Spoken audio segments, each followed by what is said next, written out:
On comprend pourquoi la question de savoir s'il est acceptable de servir ou de recevoir du vin pour la scène fait débat dans le milieu chrétien.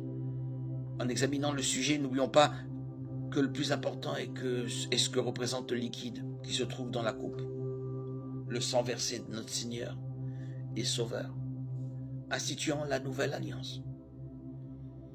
Examinons ce que les Écritures disent au sujet du vin. De nombreux récits de l'Ancien Testament montrent que le vin était consommé à l'époque.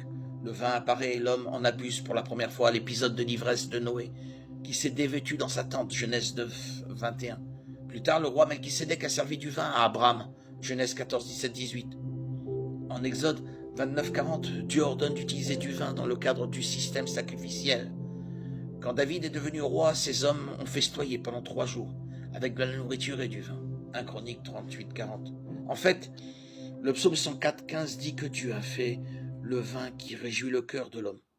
Nous avons aussi la promesse que l'Éternel préparera un jour pour son peuple un banquet de plats succulents avec un festin de bon vin. Ésaïe 25, 6.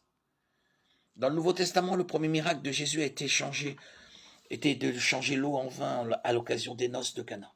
Jean 2, 1, 11. Notre Seigneur a non seulement lui-même bu du vin, dans Luc 7, 34, mais il a dit qu'il en boirait au ciel avec nous, Matthieu 26, 29.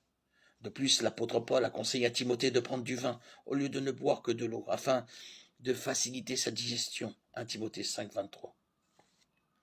En dépit des références fréquentes au vin dans la Bible, il est clair que l'ivresse n'est jamais acceptable.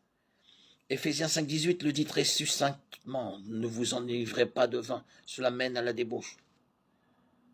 On voit donc que les partisans du vin pour la scène peuvent fonder leur position sur les Écritures et que les exemples, à l'exception de celui de Noé, montrent que le vin consommé correctement et avec modération peut effectivement être une bonne chose. Ceux qui pensent que le vin ne doit pas être utilisé ont aussi des arguments convaincants et des références bibliques à faire valoir. Je vous invite à voir les avertissements donnés en Proverbes 4, 17 et 23, 29, 32, en Lévitique 19. L'Éternel dit à Aaron que lui et ses fils ne devaient pas boire du vin quand ils allaient dans la tente de la rencontre, sous peine de mort. Alors vin ou jus de raisin pour le repas du Seigneur, il n'y a pas de règle biblique claire selon laquelle l'un ou l'autre serait préférable ou plus acceptable. En fait, les passages qui parlent de la scène ne mentionnent même pas le vin ou le jus de raisin, seulement la coupe. Il y a cependant quelques questions pratiques à prendre en compte. Si la présence d'alcool peut, de quelque manière que ce soit, être une occasion de chute, il y a lieu de s'en inquiéter. Aucune église ne veut voir quelqu'un refuser de participer à la scène tout simplement parce qu'il a la conviction de ne pas devoir consommer d'alcool. Christ a dit à son église, « Faites ceci en souvenir de moi toutes les fois que vous en boirez. » 1 Corinthiens 11, 25.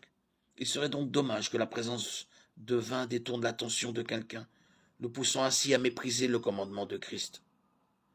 La parole de Dieu ne contient aucune exigence relative au niveau de fermentation du contenu de la coupe. Mais si quelqu'un a la ferme conviction que l'un ou l'autre honore mieux le Sauveur, il est bon pour lui de s'y tenir. Nous devons cependant faire attention à ne pas oublier ce que la coupe représente et à ne pas juger un frère ou une sœur en Christ sur des questions d'opinion personnelle.